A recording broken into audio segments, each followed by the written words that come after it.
helpful, but Do you want to push the button? Is it on? Yes, good. the little green thing is here. Good. Let's start with the question about that particular poem. One of the real differences that I heard today in that poem that I don't think I quite consciously understood previously is how much more pared down your version of it is. A large portion of the sentimentality that overwhelms the Stafford poem, that makes it such a monument to the Maudlin, is the amount of overwriting that goes on and on and on in it. So I should perhaps begin this discussion with an initial disclaimer, which is that it's far from my intention to in any way justify or come to the rescue or defend the rhetoric and poetic style and form of the poet William E. Stafford, either in general or in specific in this brief poem, Traveling Through the Dark. And I haven't really looked at it. It looks like it's kind of a sonnet. Let's see, 1, 2, 3, 4. So rather than the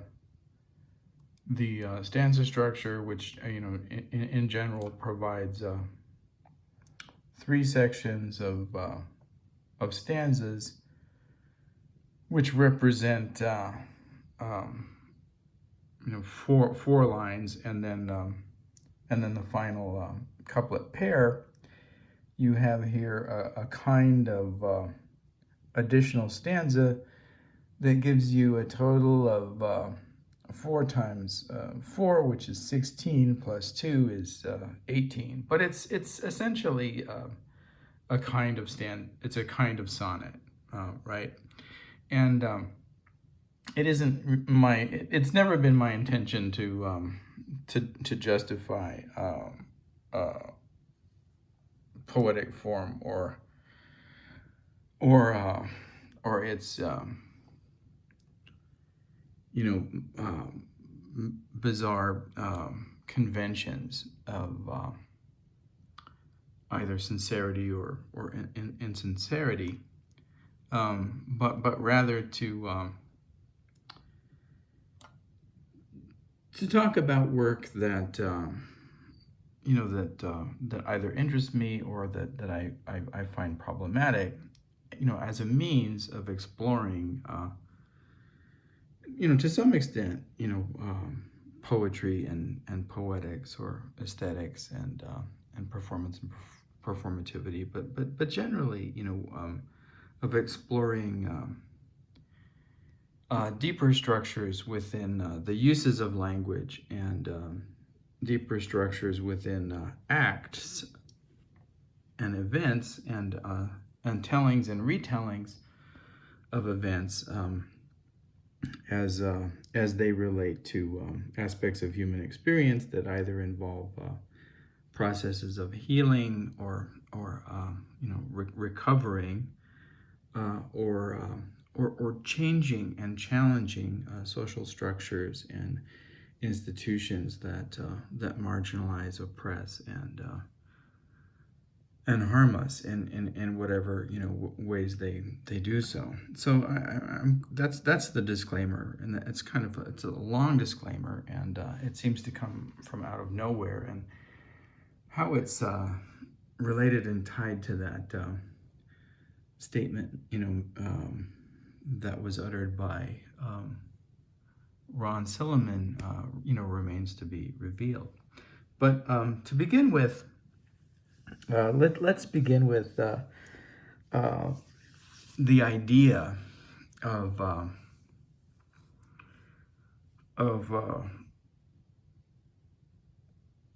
what a certain construct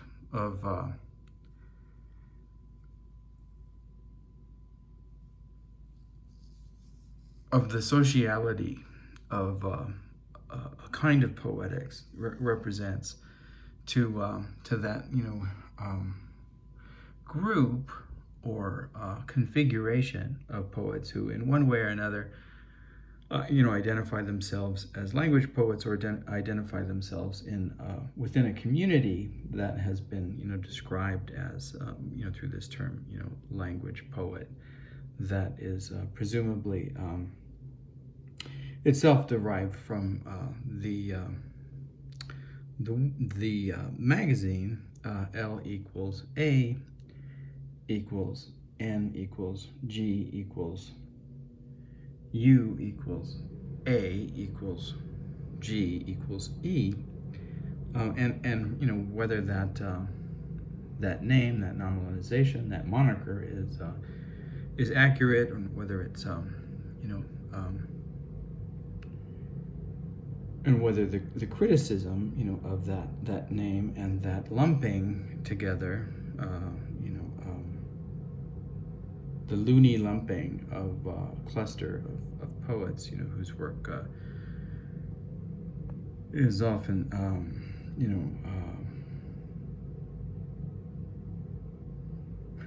perhaps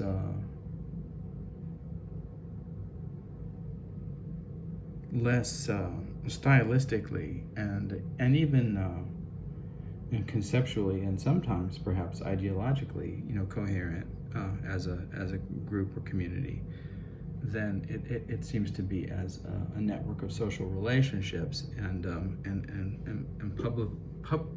publishing possibilities, right, and interactions. However, problematic that construction of a particular set, right, is, we'll go ahead and utilize it. And however, diverse the discourses on, what language poetry represents and what its relationship to narrative and to parataxis is, we'll,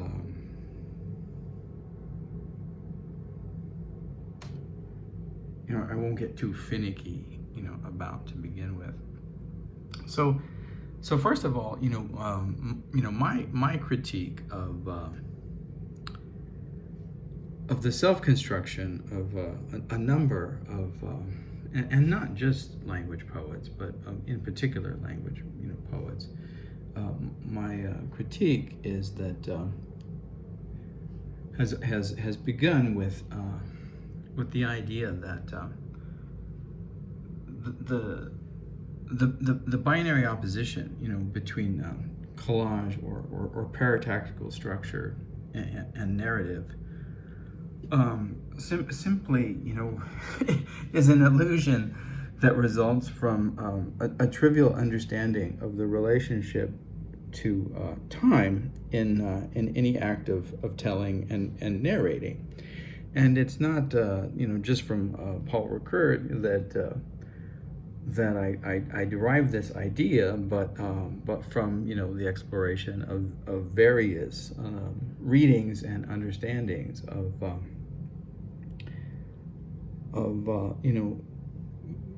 both the physics of time and the dynamics of narratology, right? And I've done a few pieces that explore in different ways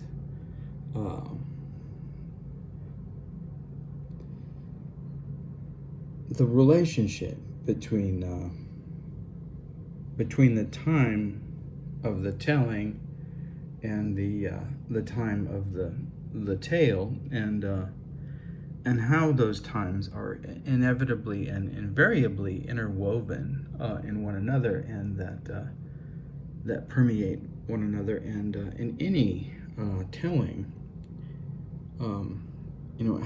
however much it may be repressed, the time of the tale, always, the time of the telling always, lies in wait, threatening to emerge within the time of the tale, or the time, in other words, the time of the tale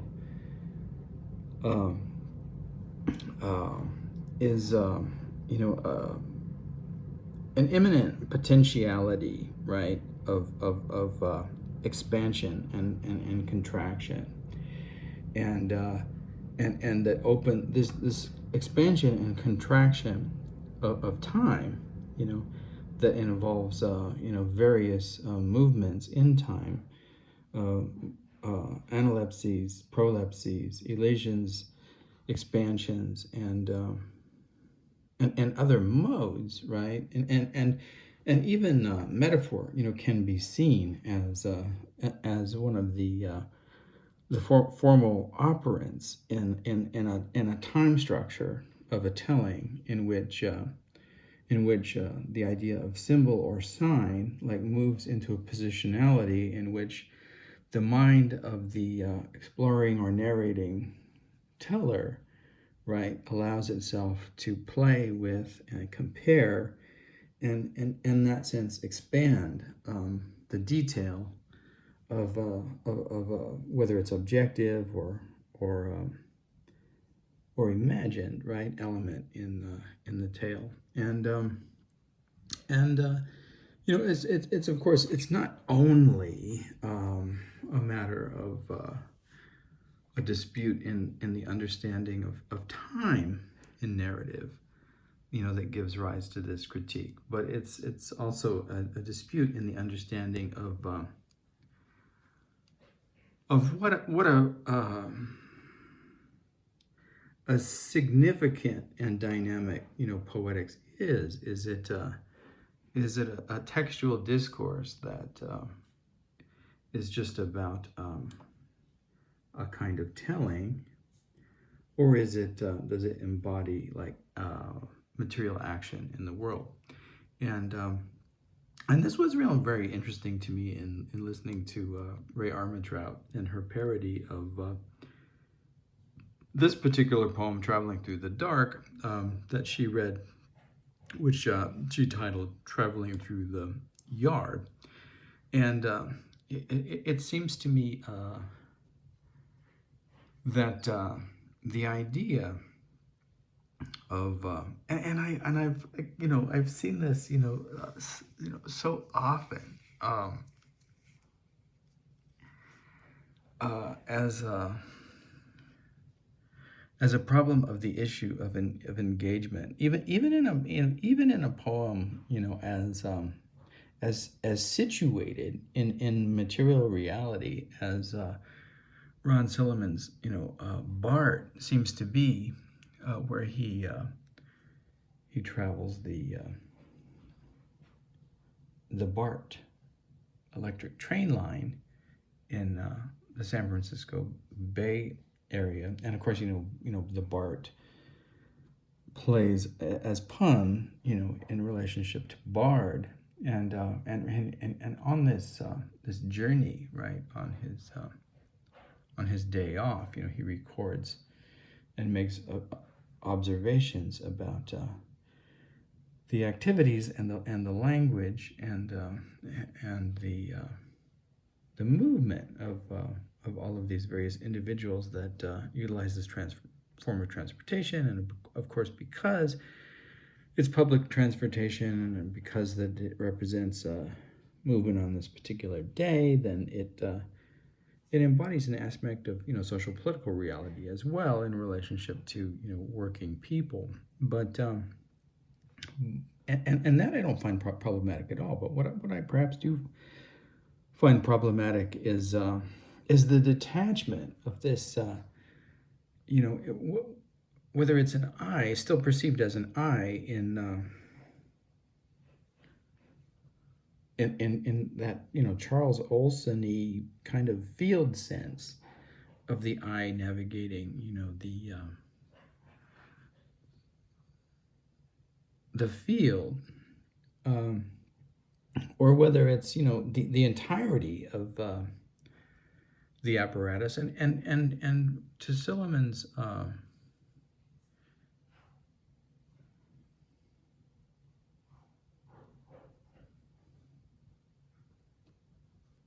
in defense of Silliman, at least the phenomenology of the act of inscribing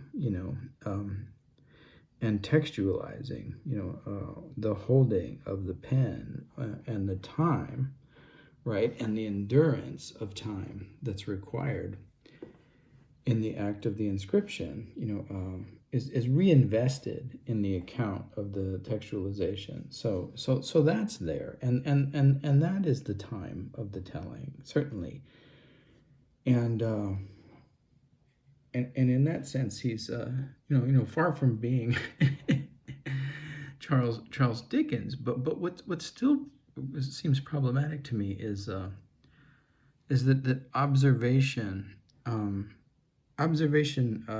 never threatens to become an action in what's recorded, and so the subjectivity is still in a certain way detached. And here are all of these individuals going about their business on the BART, but the subject performing the work of recording, because writing is always an act of recording in this sense,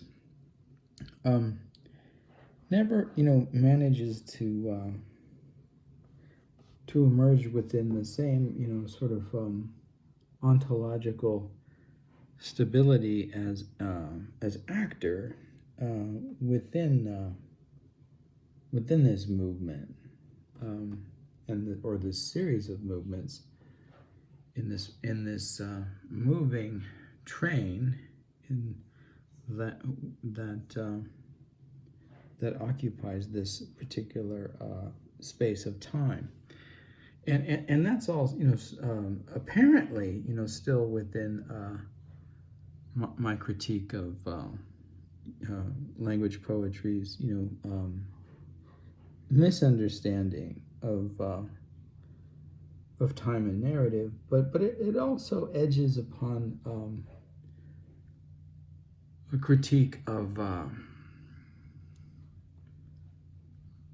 an idea of language that remains relatively stable because it's detached from other aspects of material reality as language, and in over articulating the materiality of the page and the language itself and all of the acoustic elements of the language, and focusing on text and metatext, there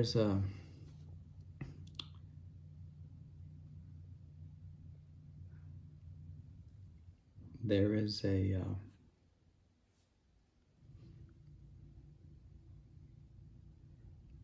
tendency to ignore other ways in which the actions of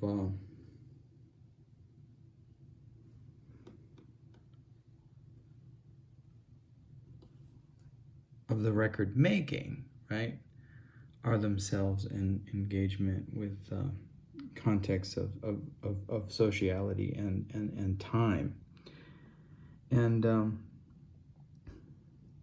and perhaps I'll begin there, and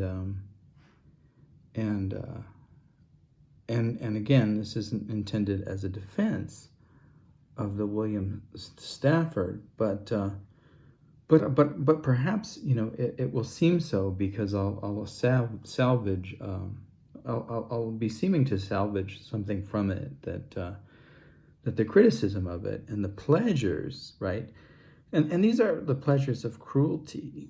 It's important to remember.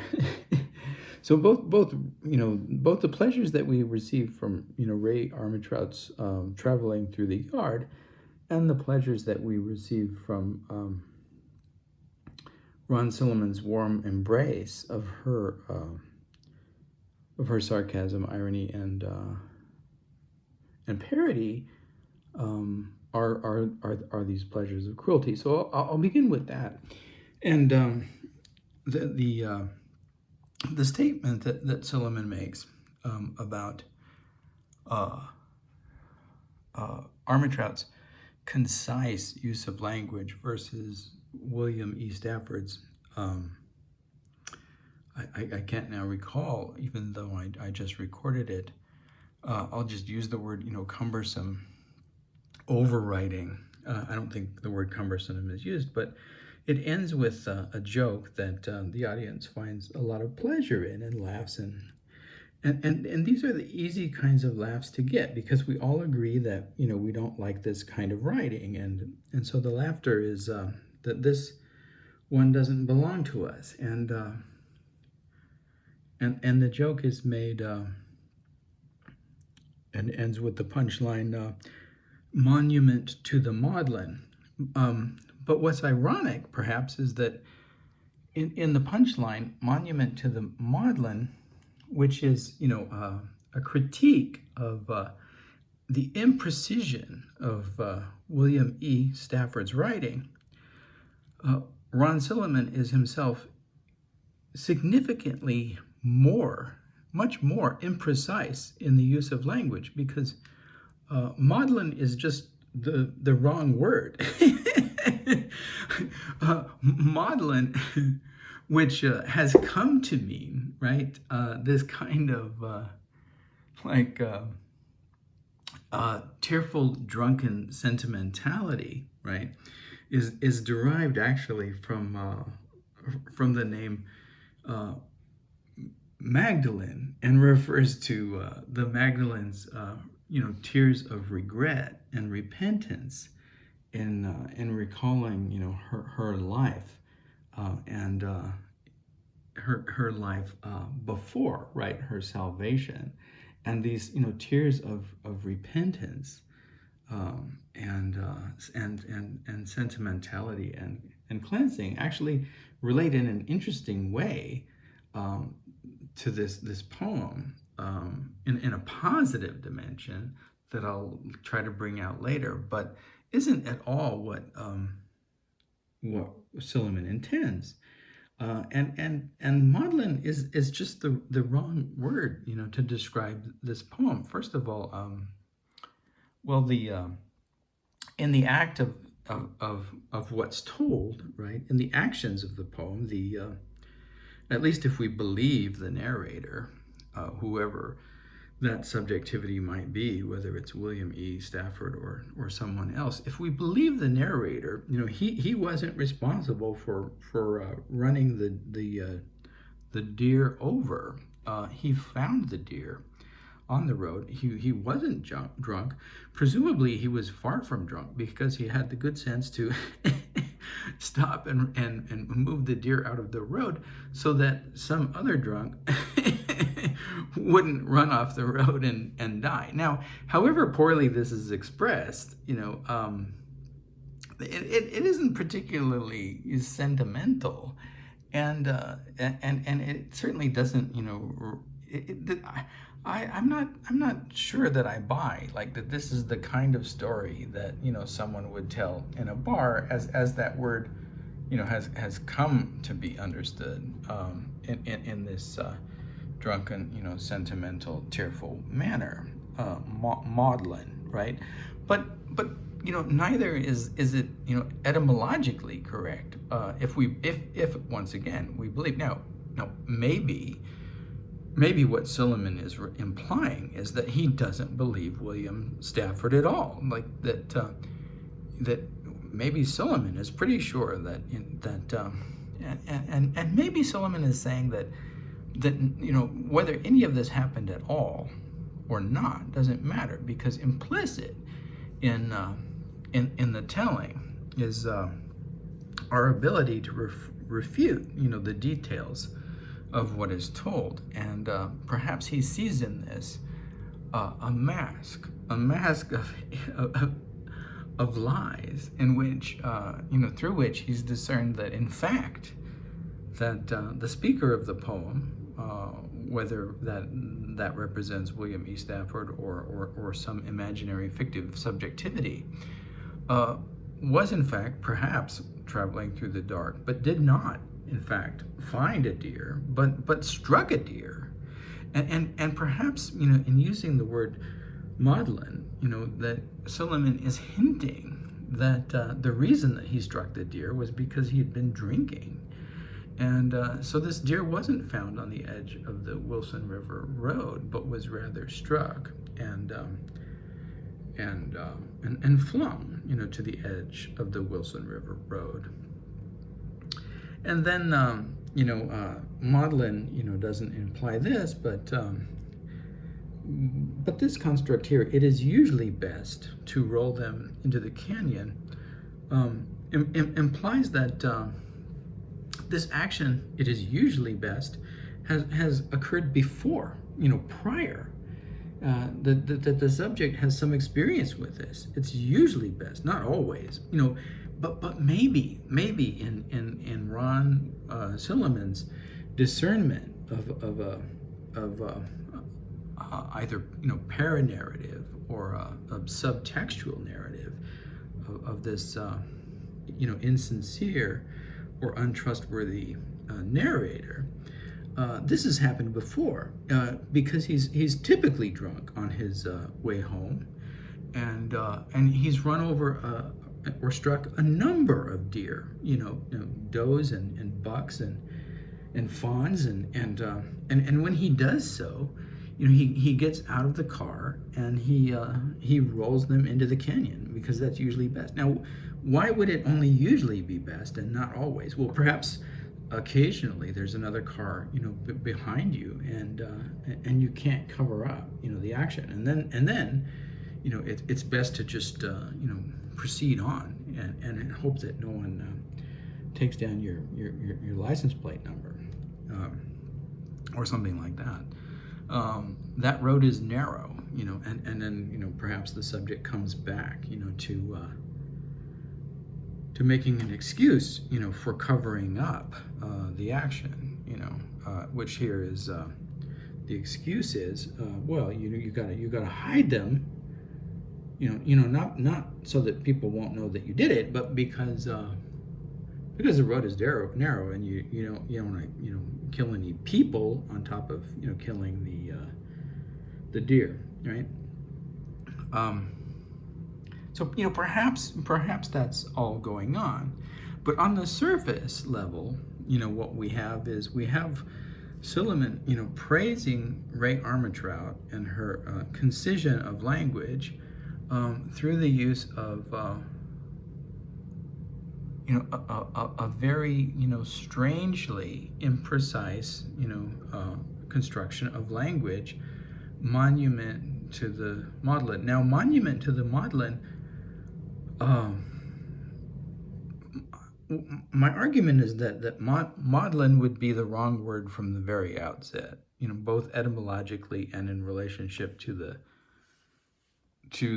telling. If we take the narrator as trustworthy, and so the only way that I see that we can redeem the Maudlin in and of itself is to hint that Silliman is in fact raising the possibility of the insincerity of this narrator and a psychological rationale for why the tale would be told this way, right? And it suggests a kind of not exactly sociopathy, right? Not this, the narrator in this instance wouldn't quite be a sociopath, because the sociopath would perhaps not see the rationale for lying at all, right? Wouldn't see the need to cover up the action, and unless there were perhaps some reward involved, and there doesn't seem to be any reward here. The reward is the telling, and in that sense, Silliman is certainly right. If the reward is in the telling is the admiration, and if the reward in the telling is the admiration of those doing the listening and the reading, their in the same manner that Trump, our ex fascist President Donald Trump demands this adulation, this this unvalidated, unjustified, adulation from all those around him, then that adulation that the poet seems to require and ask of us is to be found in the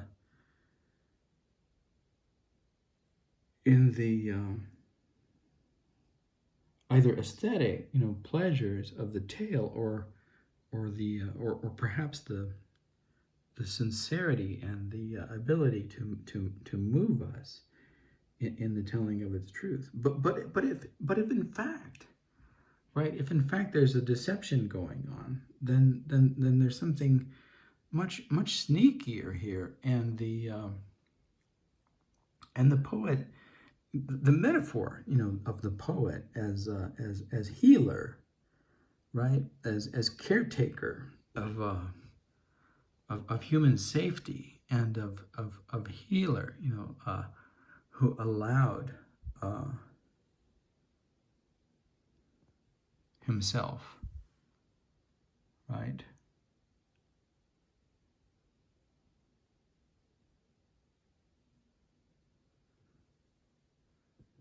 to touch the side of this birthing mother.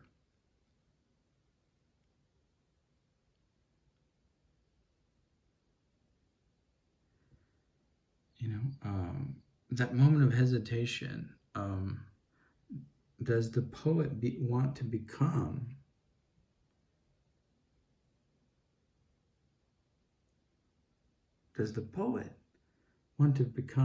in some sense,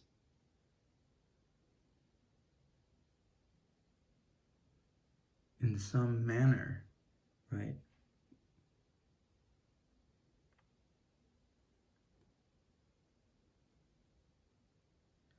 mother to this life? So not only the caretaker of human safety, but healer, doctor, midwife, and in some displaced way, right, mother, replacing the dead mother.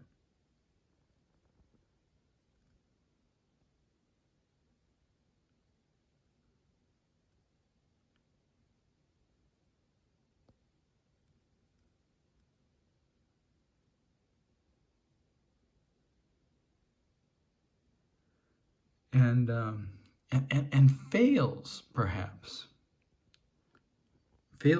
to do so,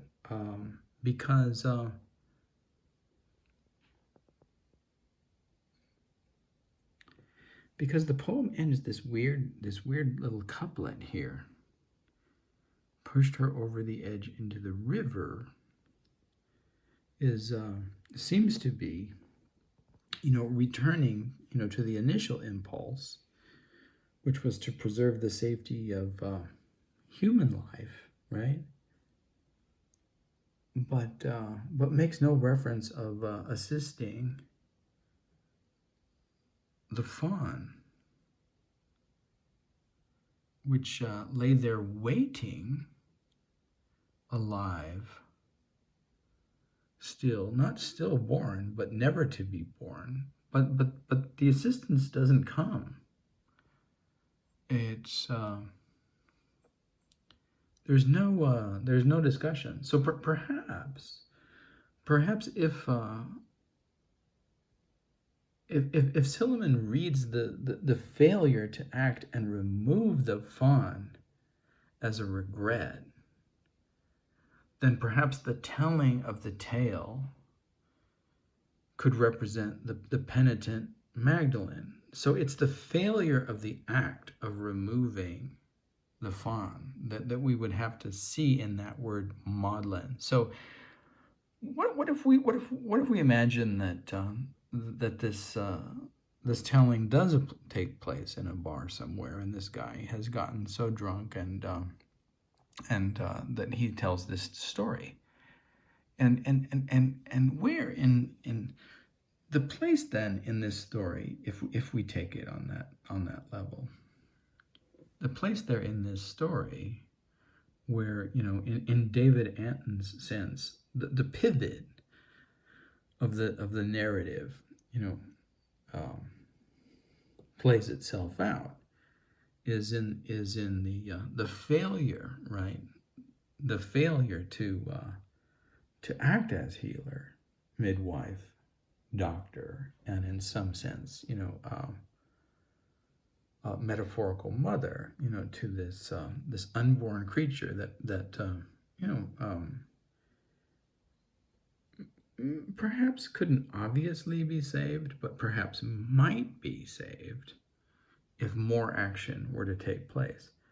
It's framed in this interesting way because the failure to act is never made explicit, whereas the action itself that initiates and inaugurates the telling is very explicitly told. That is, traveling through the dark, I found a deer dead on the red edge of the Wilson River Road, and it is usually best to roll them into the canyon. He's done this, before, and so he stops and he's going to do this thing. So and he tells you why it's a moral action, right? Why it is a moral action to roll this deer into the canyon, because we don't want anybody to run off the side of the road. And if we believe this story, then, and we believe that people hit deer, then we certainly believe that they would attempt to miss the deer, and they could run off the side of the road. So this was a morally justified and righteous action that served as a kind of a deed of social protection of the human. And in the process, he comes across another opportunity to act, and fails to do so. He doesn't remove the fawn from the doe, and it's this failure to act, perhaps, that Ron Silliman takes issue with and refers to as Maudlin, and in the use of the word, Maudlin implies, right, that the telling is a way of dealing with the failure of this particular moment, and it does seem to pivot here. The actions in the poem do seem to pivot here. At the waiting to be born, and because it does, end in the pushing over the edge, and it's certainly easier, to push a doe over the edge of a canyon than it is to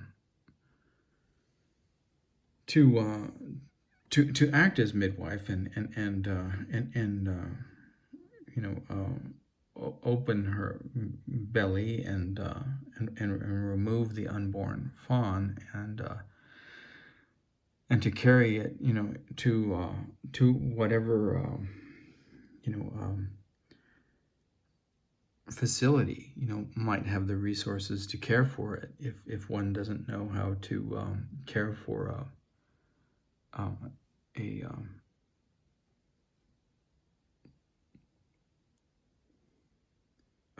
a premature, fawn, which I don't imagine William E. Stafford does, whether he knows how to roll a deer off the side of the road or not. But if then we imagine that this is the telling, right, is a kind of albatross, right? It is a kind of Coleridgean, albatross, to tell this tale over and over, and to take responsibility for the failure to act. Then that word Maudlin, perhaps becomes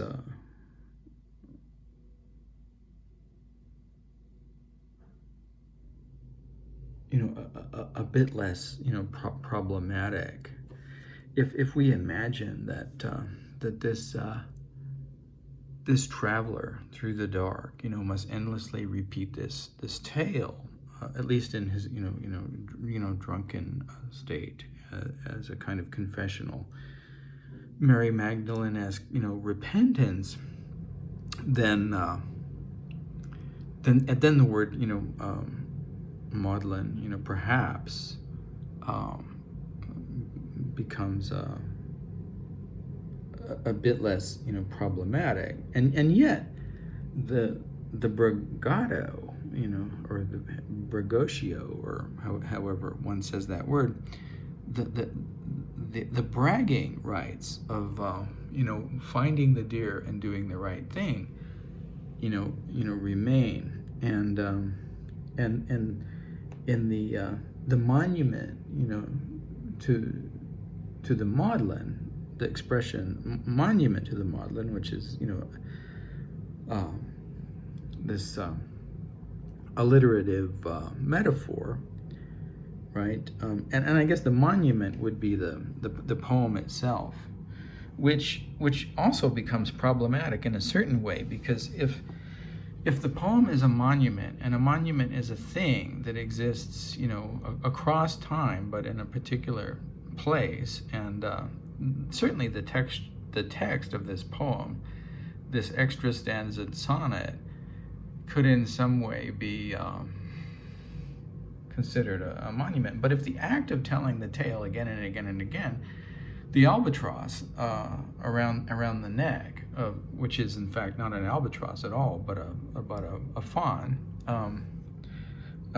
if the act of telling again and again is implied by the reading, and the use of the word maudlin itself, then this is, just one variation of a telling that has to be told again and again and again, unless it's like, one of those, kind of Alcoholics Anonymous tellings where you have this form of preaching, and you tell your story, and over time it becomes more and more codified. And so if you go to these AA meetings, you end up hearing the same stories told in almost exactly the same language again and again and again. And perhaps that codification becomes the monument. So it's still a relationship to time that's problematic. And the metaphor of monument is imprecise, because what makes it a monument is the insistent return and the patternings that emerge over the numerous tellings that are part of the curse, right? The curse of having to make some kind of penance, for this act of, or this lack of action in this instance, because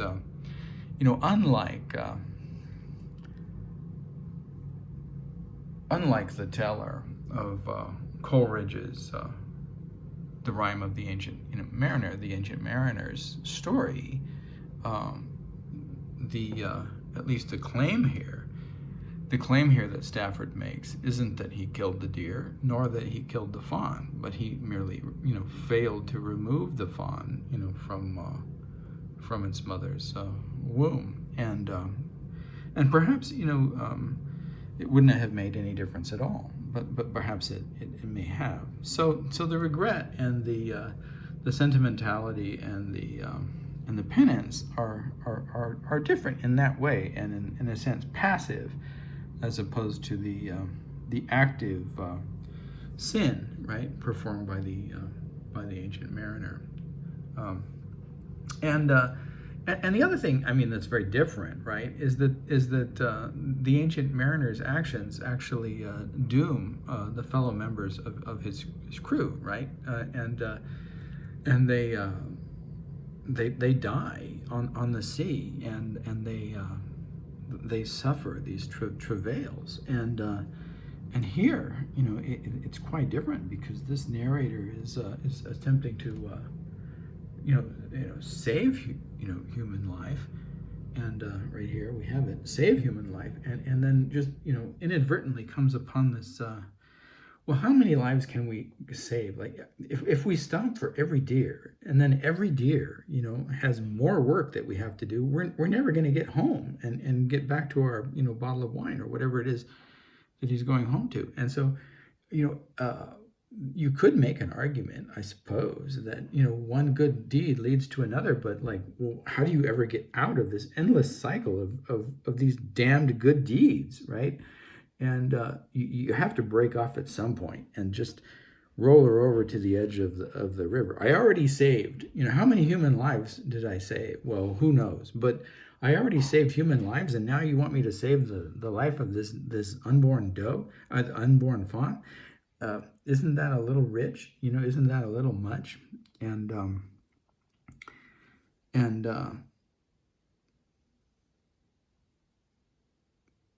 so maybe that too is part of the subtext. It wouldn't be part of a Maudlin subtext or a monument to the Maudlin subtext, but it perhaps could represent it as part of the subtext. Now, what's interesting is in Ray Armstrong's version of the story, when she finds the dove, right, which is basically a doe with a V in it. She doesn't roll it to the side of the road, but she throws it into her neighbor's yard. So, rather than justifying, the action, if you consider that an action, of the removal of the dove, in terms of saving human life, there's just a kind of interesting, what again I would refer to as, the pleasures of cruelty. Throwing the dove into her neighbor's yard, stops that chain of one good deed leads to another, that like endless damn chain of like, I already accomplished this one good deed, now you give me another that I have to perform, and when will it end? Well, she nips it right in the bud. She obviously fails to perform any good deed whatsoever. It's realistic in that sense, right? It's like, oh, come on, we're all just self-interested individualists, that don't give a damn or a shit about our neighbors or anyone else. And we'll tell you that, we care about disability rights, and we'll tell you that we care about social justice. But, in truth, we just throw our dead pigeons into our neighbor's yard. And that's the shit. And then, what the poetry really is just, words. And not actions, right? The actions lie elsewhere. The actions lie in the events, leading up to our publications and our rewards, perhaps. And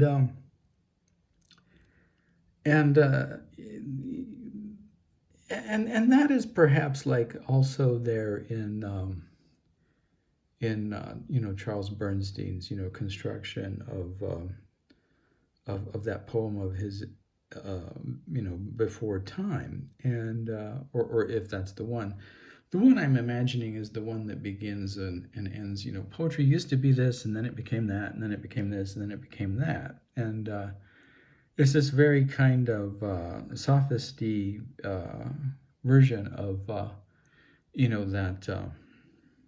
that recursive argument that Plato makes regarding mimesis. These are things, and words are mere representations of things, and then stories are mere representations of that, and that and so Bernstein imagines that whatever it is, that it was that the work, the actions, the deeds, right, of the rituals surrounding the poetics might be that were removed from this, and then but this isn't that different from what William E. Stafford does. Really, it's just a different way of doing it. So pretending that it's so other than what Stafford does is just not, it's just failing to see, you know, from a broader purview, the similarities, you know, born, you know, from both types of work. But right here is the pivot in Stafford. It's like, well, yes, I had the opportunity to participate in this constitution of this of the path, you know, that this event, you know, this particular event horizon opened up a potentiality of possibilities, and one of them was to become the birthing mother, or the, at least the midwifing, you know, assistant to the birth of this creature that was abandoned, right? And on the side of the road, to become, you know, potentially, you know, fodder for more death. And the failure here, right, is the failure of time in a certain way, or the what's the right word?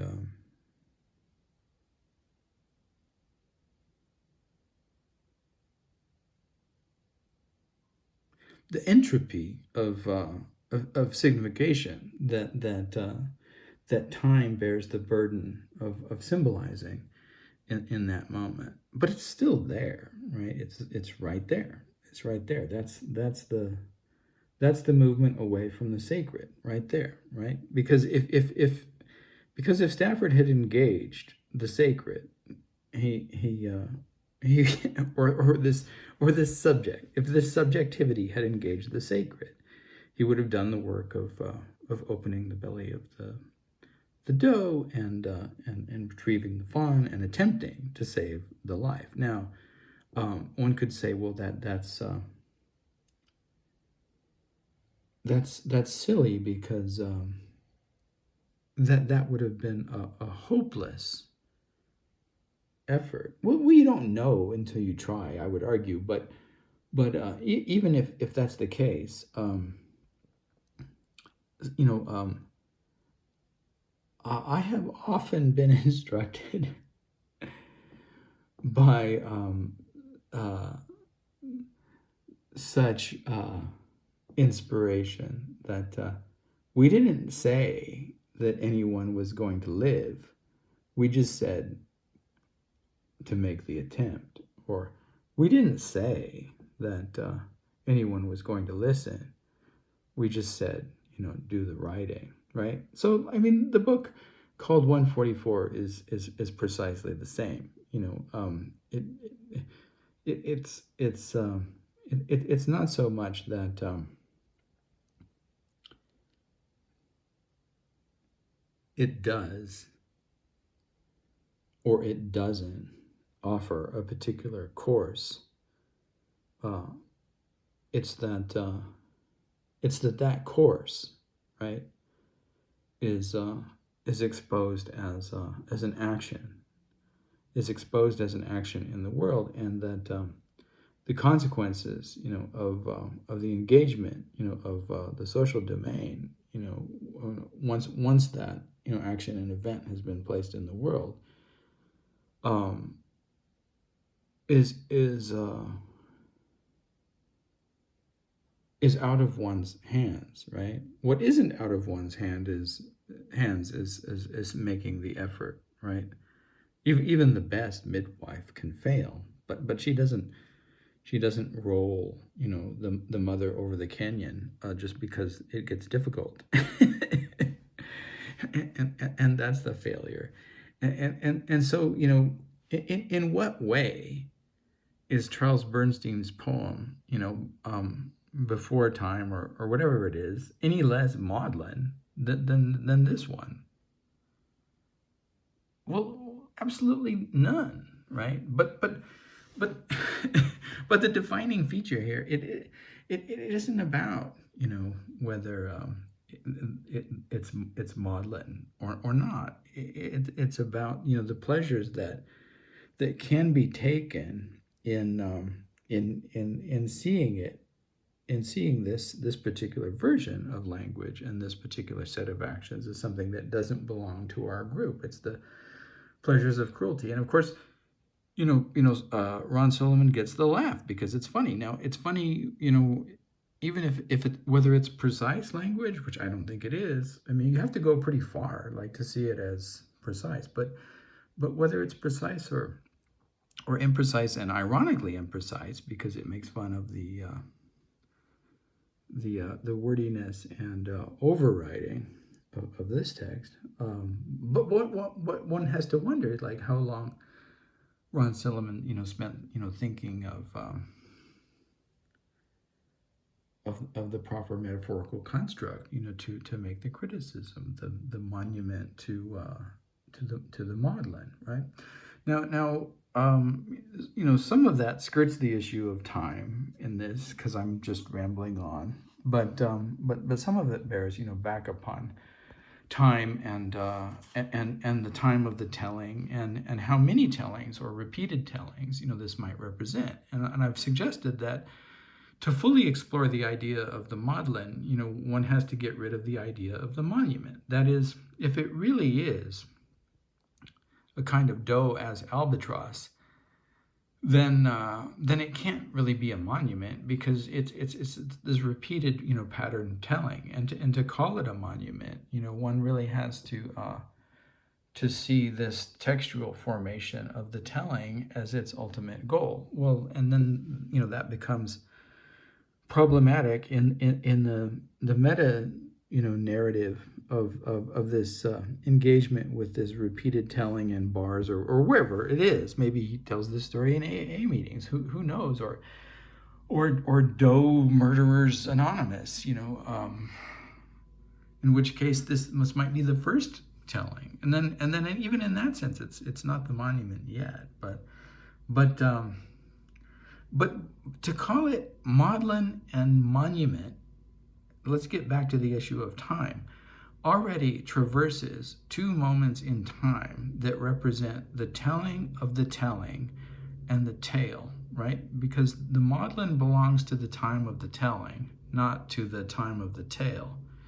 And the monument belongs to the inscription of the text and not to the time of the telling. So essentially you have three moments in time, and the only moment that the monument to the Maudlin doesn't refer to is the moment of the action of the story itself, right? But Maudlin, the word Maudlin, depends upon a relationship in the time of the telling to the experience, right, in the time of the told. The word monument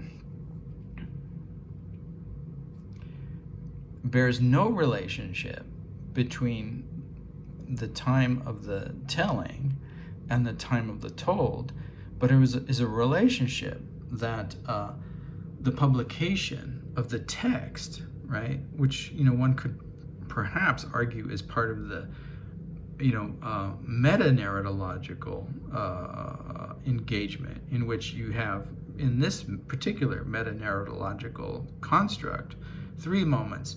Something happened, another moment. I was destined to tell this tale again and again and again. That's the Maudlin. And then a third moment, but I got to publish it, and so it became a monument. But even there, the idea of the monument is less from the narrating subject's point of view than it is from the point of view of those perceiving the object itself, that is, the readers. Now, you could say, well, that might be a projection of the author, the published author, that it becomes a monument, and hence, the pride in this particular poem. But that's problematically arguable. All right, so in any case, I think we can justifiably say that either the expression monument to the Maudlin is extraordinarily condensed, like discourse on the temporality of these three moments of this narrative, right? Or it's imprecise language, either one of those. But oh well. Anyway, so he gets the laugh because because we like excluding others and seeing ourselves within these circles and at the expense of those who are not in these circles, and that's the pleasure of the cruelty. But what's not engaged in the critique is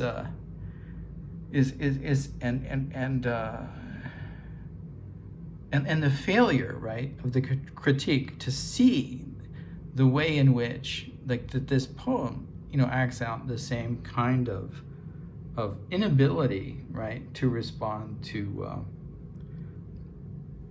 the requests of time as sacred ritual and healing action in a poem like Bernstein's, and the way that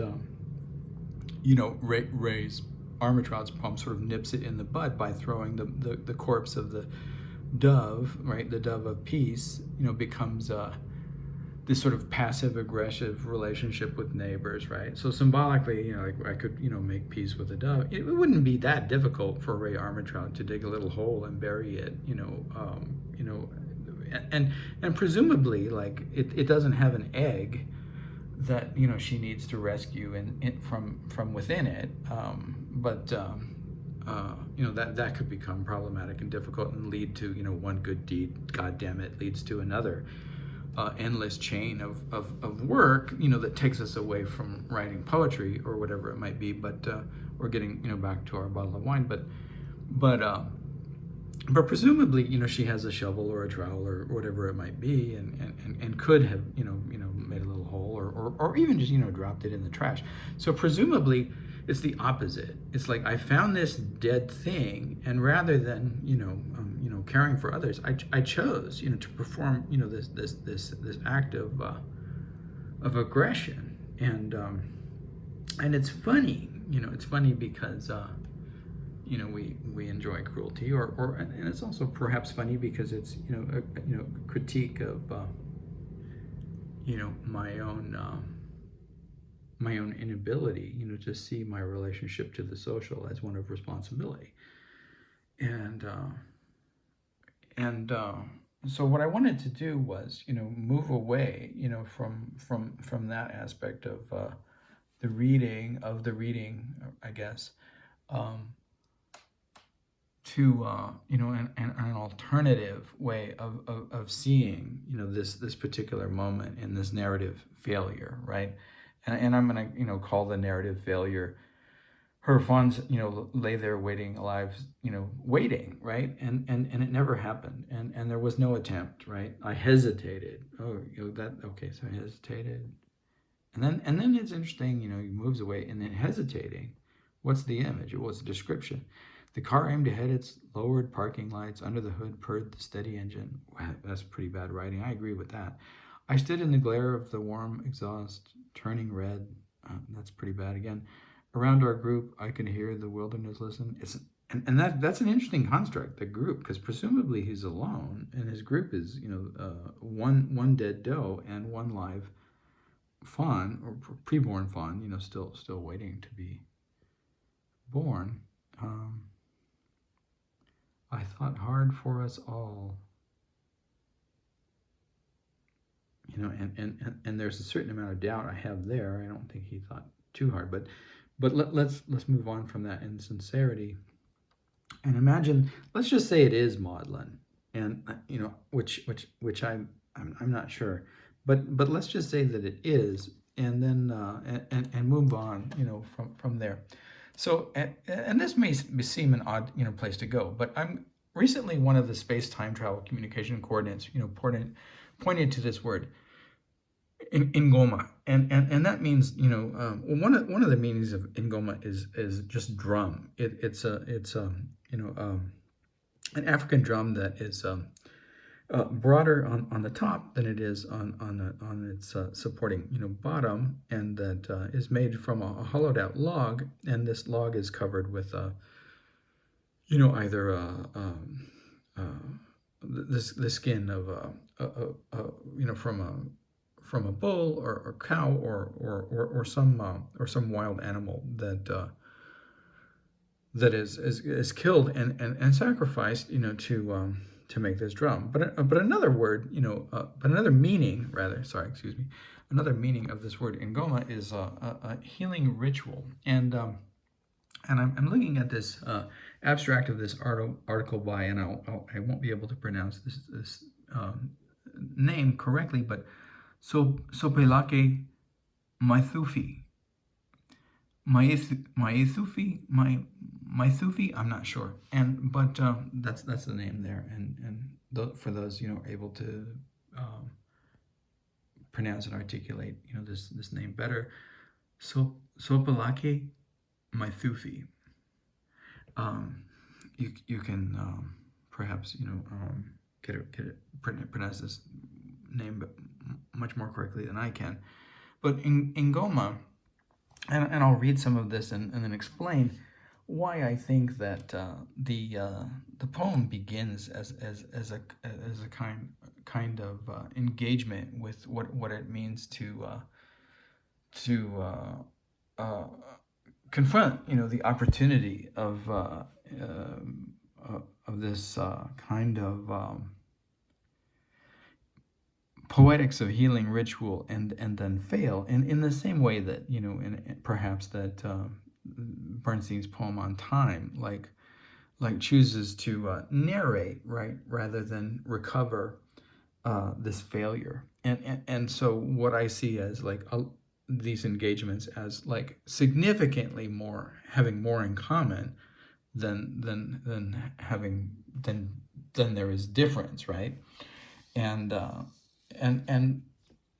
Ray Armstrong's poem plays out this failure as a parody, but the parody itself is also a failure to recover. So the parody is also has more in common with the failure than than it is different from it. And in that sense, all of this noise, right, about the failures of William E. Stafford's poem, sort of miss the larger failure and more important work that one can imagine. All right, so I'm just going to read the first few paragraphs of this article, and I'll play around with where the camera is held as I read them, and those won't correspond, and they'll be interesting in a certain way, and then I'll probably stop somewhere fairly soon, because I think we've exceeded an hour now, and as everyone that knows my channel knows, I don't like to go too much longer than an hour. But here's I'll just read the first couple of paragraphs just to give everyone a sense of what Ngoma as healing ritual is, and then I'll make some implications about how it applies to poetry or another way of imagining, right, action and poetics that gets out of this problem in a certain way, or that can be seen as being perhaps more expansive than this sort of rhetorical or detached observation idea that I argued was there in Silliman's construct in Bart.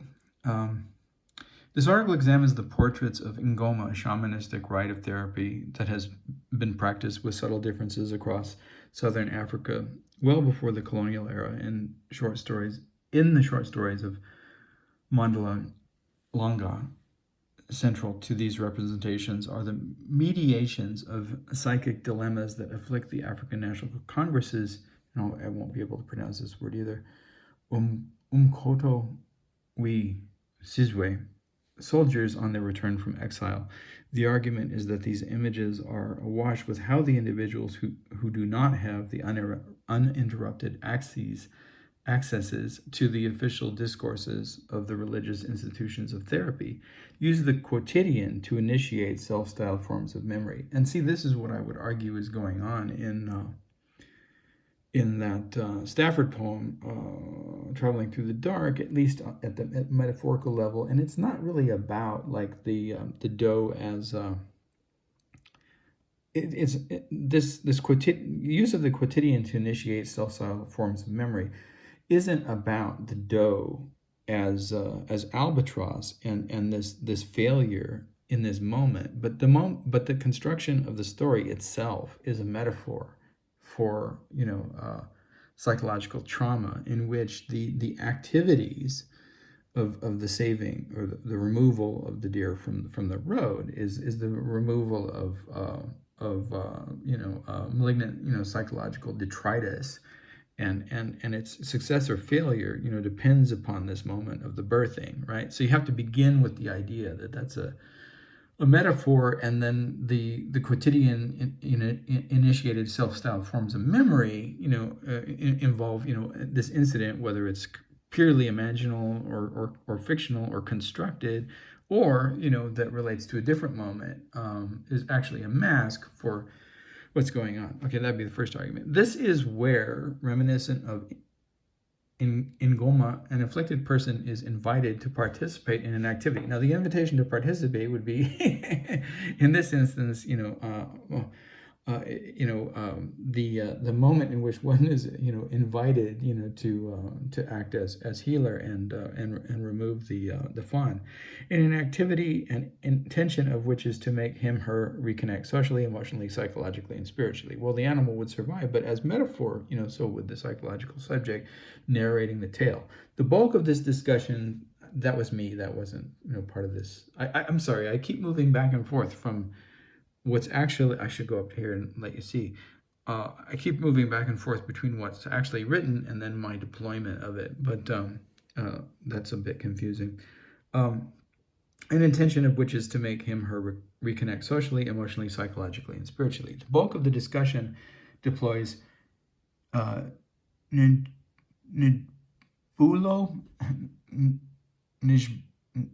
I can't really pronounce this name. Njabulo Ndebel's affirmation, and part of it is as I've said, many times, my dyslexia, dysgraphia, dyscalculia continuum makes it really difficult for me to work with words that I'm unfamiliar with, because I haven't discovered their gestalt yet. There's the shape yet that allows me access to an articulation, a verbal articulation of the segmented phonemes that represent them, and almost everything that I work with as a reader is a sight word. It's a solution set that I've come up with for navigating this dysgraphia, dyslexia, dyscalculia. But anyway, you have to bear with me when I encounter these words that I haven't memorized as shapes. Deploys a Njabulo Ndebele's affirmation of popular intellectualism in his conception of the ordinary to probe the spirituality. And the ordinary would be this ordinary event of, discovery of the deer on the road, to probe the spirituality that informs the ad hoc adaptations of Ngoma. And so this would be an ad hoc adaptation, this moment that William E. Stafford has, and that wasn't perceived either in Ray Armachot's reading or as, and I'm not saying that, that William E. Stafford knows anything about, Zulu healing rituals. I'm just saying that this is an interesting model, like that that it certainly isn't a human universal, but there may be aspects of it in some Jungian kind of way, or in some, psychologically adaptive kind of way, that as I say, are not human universals, but that that are parallel in this aspect of ad hoc healing that certainly belongs to human consciousness, right? All right, so that informs the ad hoc adaptations of Ngoma in Langa's short fiction. The contradistinction to those discourses that fit Ngoma in the pre-modern, the cryptic, and the enigmatic, this essay therefore analyzes how the utilizations of textures of everyday life in Langa's fiction make possible a genealogical examination of Ngoma and of the embodied differences that it can enunciate. All right, so la la la la la. The article commences with a brief survey of the South African black short fiction that portrays the improvisations of therapy and proceeds to a consideration of the features that are generally considered to distinguish Ngoma. The lengthier section considers several instances of the melancholies as well as the implied references to the right of Ngoma that Langa stories foreground as the resolutions. Then it offers these keywords: healing, Ngoma, ordinary, ritual, shaman, and spirituality. I'm a musician, not a poet, not a dancer. Okay, that's interesting because that's just interesting. In ritual you have all of these things, right? You have poetry, you have dancing, what you have less is writing. In ritual, but it's not necessarily the case that these ideas are mutually exclusive, that in ritual you can't have writing, right? And if you read the Eric Havelock, you may feel like that you may feel like that there is a kind of incompatibility, and that ritual is irretrievably lost. Once textuality emerges and the muses learn to write and record. But in fact, that's not the case, and it has never been the case, and there has always been, at least in my understanding of it, some notion of text, even if that text is just an idea and a memory, right, of recitation, right? So the activities in the William E. Stafford, right, and the events in the story, whether they're fictional or real, say it is an albatross and he has to this narrating subject has to repeat it. The text, it becomes more codified as it's repeated, but the text initially is the text of the memory, the text of the events that can be rearranged and adapted in these different relationships to time, and the different moments in those elements of the metatextuality and the performance of metanarratological possibilities that emerge from these different moments of time, right, can reveal themselves. So you have the moment of the story on the road, you have the moment of the telling in the bar, you have the moment of the publication. Finally, if we're going to imagine that there is such a moment, and all of those rhetorical frames that belong to the inscription of the telling have to be engaged in a serious way if we're really going to significantly attempt to understand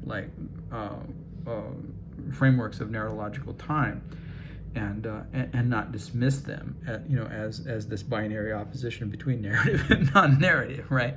All right, I'm a musician, I'm a poet, not a dancer, but I'm a writer. Well, again, that's interesting because all of those things are involved. It's a oneness, and that's love. It's a total connectedness.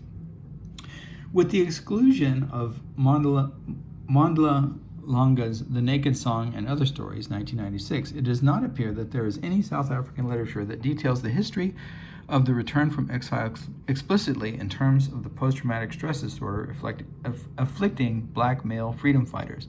Langa is the first South African writer to give literary voice to the trauma accompanying the term for exile, and the transition from struggle consciousness into the void where your own beliefs, desires, rather than those of the movement define you. All right, and then it goes on. And that's enough there to describe the context of this article. And then what I want to move on to, so that's the context in which this work is being explored, and the key term in the exploration is Ngoma. Now I want to move on to what Ngoma represents as it's revealed in this article. So let's see if I can get to where that is.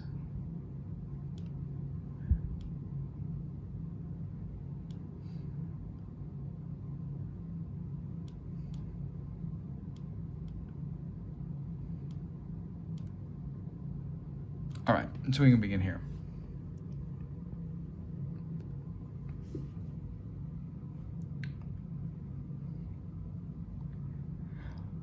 A formal enterprise in which a distressed person is encouraged to vent pent-up emotions is an artistic performance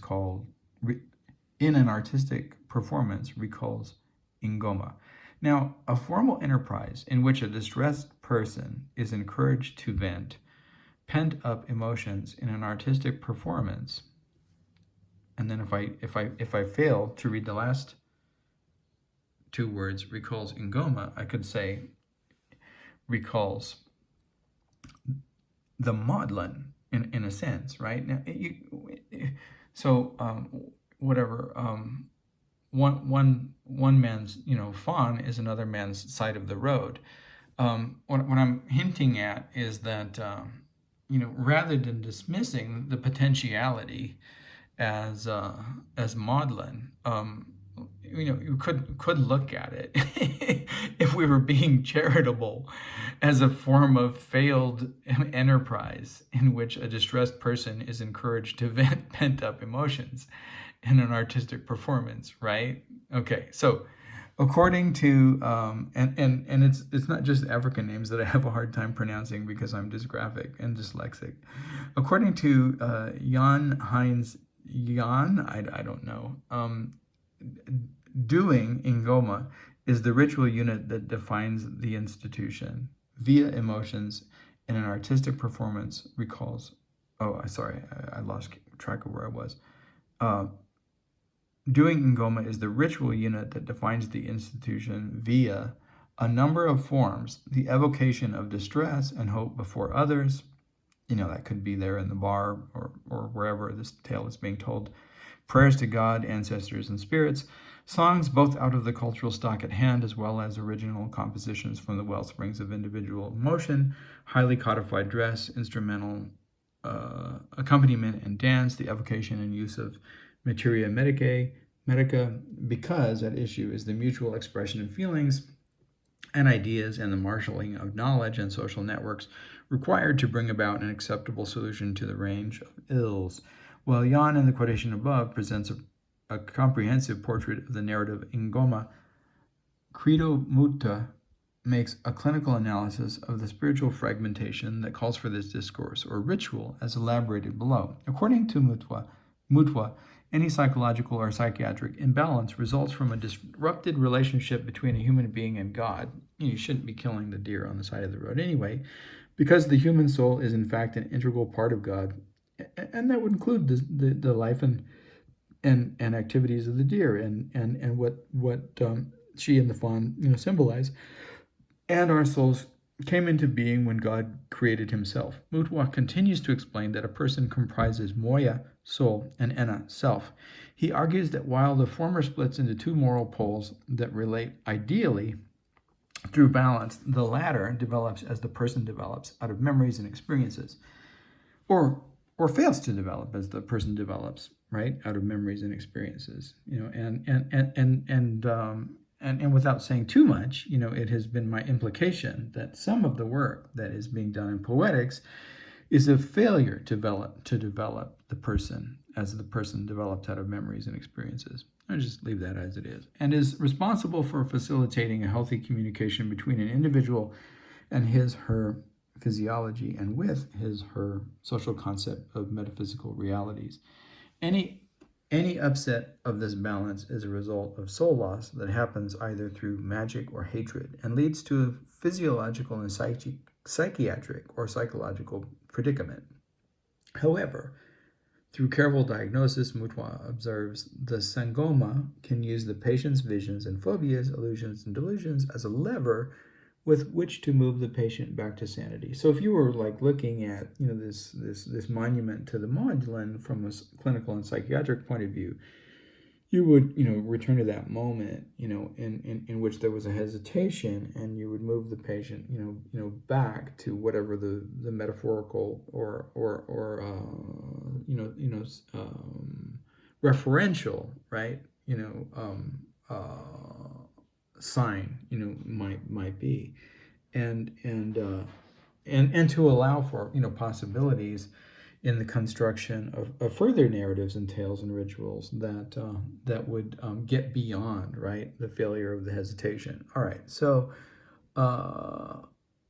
illusions in psychological predicament. Sorry, I lost my place.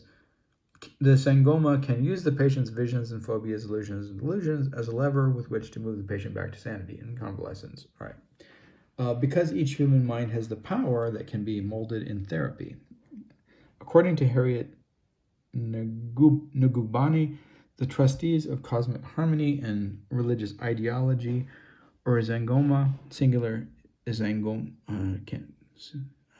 the plural singular difference is between a Z and an I, so I'm not sure how to pronounce those differences. Izangoma and Isangoma, I guess, who are in a position to innovate or modulate or modify that ideology consistent with what is possible in the context of Zulu philosophy. All right, so integral to the process of healing is the art of sharpening a sufferer's psychic power. And that's really interesting metaphor, sharpening. So like the way that you would sharpen a stick or a knife. Sharpening a sufferer's psychic power, or of moving him, her, through divination out of his or her body. In divination, Mutwa observes, it is imperative for Isangoma, singular, to first drown out all the other thoughts that he or she may be thinking and surround him or herself, for example, with a barrier of impenetrable noise produced in a crescendo. And, some of the work that Contract and Fee through Theta does and that Aaron does attempt, to make contact with that noise, whether that, noise is jabber or wose or mumbo jumbo or something else or rhythm, right? Or merely impenetrability of textuality and interpretation. Maybe thinking and surround him, herself, for example, with a barrier of impenetrable noise produced in a crescendo, so that his or her mind powers are concentrated on the duty at hand. By implication, Mudwa argues a diviner's intention is to instill in a distressed person a comparable resolve to temporarily banish the superficial senses of experience or mental occupation in order to will him herself to a desired difference. That's a little cumbersome and problematic, but let's move on. Within this transcendence achieved by suspending an awareness of extraneous realities, a victim becomes a subject. All right, so that's where we would want to engage the William E. Stafford. What moment could the victim become the subject? So the victim is the victim of this opportunity to act in this failure to do so, in a certain sense, right? But can re-engage, right? Can re-engage. Not the past, because as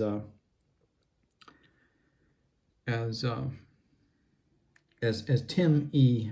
Maudlin reminds us, we can't return to the past, but we can return to the future in a certain sense, right? We move towards the future, so we're always moving towards the future, and in the future there's always an opportunity to re-engage the past in some, right, symbolic form. And it may not be a doe on the side of the road, but you may have another different opportunity, right? And that's where this idea of movement forward becomes important, and that's where the failure can be rectified, is not returning and rewriting that story, but perhaps continuing on and writing a new one.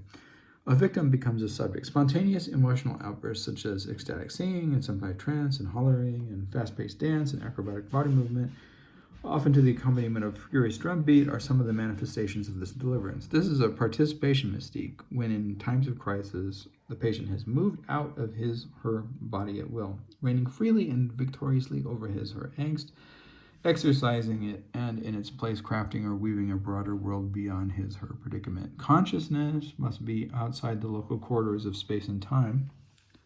It's kind of interesting. Consciousness must be outside of the local corridors of space and time in order for transcendent perception to arise. The significance of performance art in a divination and healing process, therefore, needs no emphasis. And so the significance, if that's the case, the significance of performance art in a divination and healing process, perhaps shouldn't just simply be regarded as Maudlin, but rather as part of a longer and more complexly engaged process.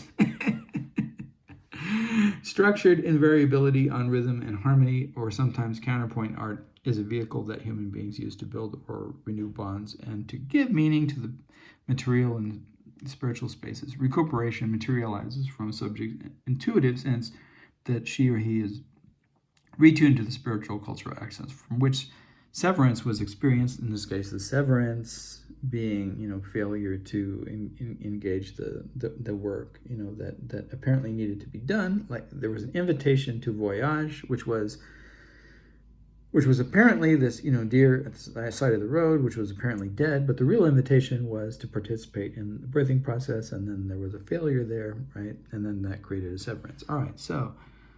And confirms this enhancement when she or he is able to produce a contrastive narrative, right? And it's not out of the same narrative necessarily. As an active, engaged subject in the materiality of the world's unfolding, we are actively, continually invited to participate in those activities in ways other than writing them down on the page as well, right? And then it goes on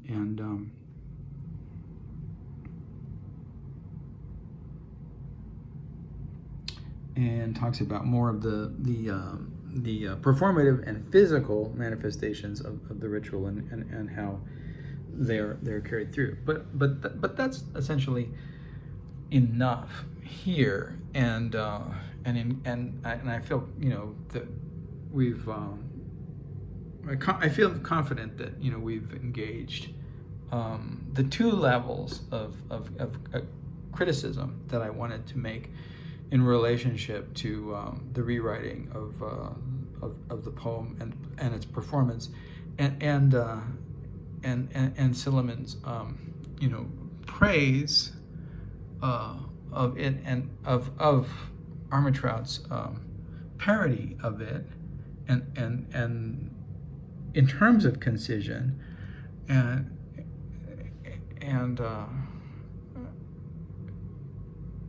in relationship to both like misunderstandings of time in narrative and misunderstandings of healing rituals in aesthetic and performative modes of artistic expression. So those were the two dimensions that I wanted to perform the criticism and critique in, were in terms of thinking about time and thinking about what it means to make socially significative art from moments in time that involve an understanding of actions performed in the world, actions performed in the space of telling about those actions performed in the world, and then whether this time is actually made possible or not, because in some domains it's not, but turning those two times into a textuality that also has a life of its own in relationship to forms of publication and those various expressions that reintegrated in a certain sense, at least if not in no other way, merely economically within the domain of the socius. So I know, and I feel like we've said enough at this point.